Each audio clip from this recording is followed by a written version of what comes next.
Okay, PARCA Clinical Section 3.3 covers image matrix, resolution, functional imaging, static imaging, and cine loops.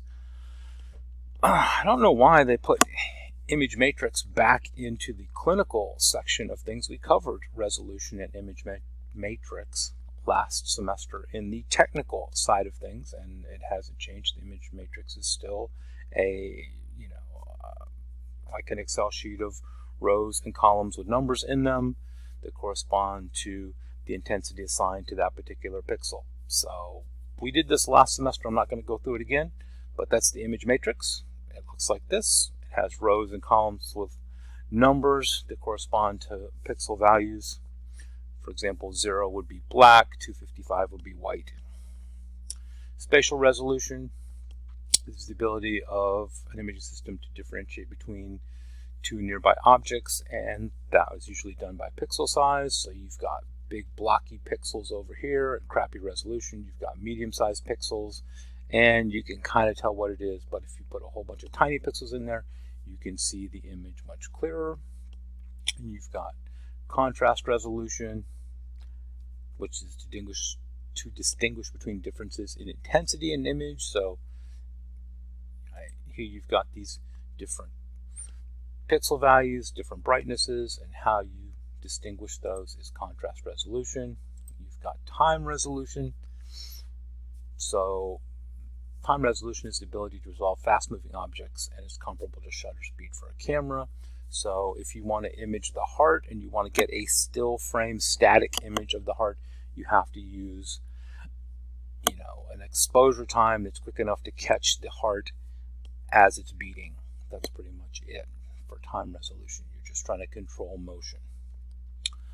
Functional imaging. Functional imaging shows blood flow, velocity, direction, uptake of pharmaceuticals depending on the organ's activity. So functional imaging is to study the function of some organ, right? If you want to study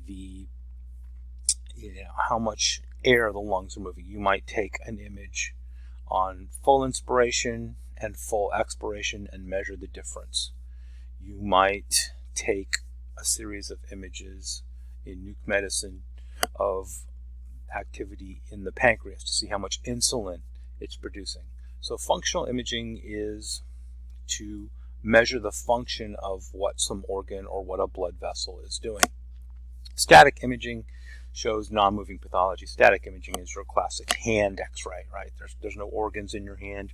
Your hand doesn't have anything really moving around inside of it. So that's static imaging. Bone x-rays, hands, wrists, feet, knees, shoulders. That's pretty much static imaging.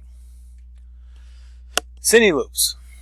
Cine loops or video loops are critical to evaluate the digestive, circulatory, and respiratory systems and show several images in a sequence. So part of functional imaging, as I said, is you could just do a video. Cine loop is just a video, right? So you could take a chest x-ray on full inspiration and full expiration and then measure the lung volume difference, or you could just video it. You could just video the lungs and see how far the diaphragm is moving up and down and use that to measure the amount of air that's being moved in and out of the lungs. Or you could just video the stomach as it's working and see if you can find the ulcer that way. So cine loops are a form of functional imaging, but I don't want to give you the impression that they're the only way that functional imaging can happen. Functional imaging can happen with static images, but it's usually just easier and faster to do a cine or video loop.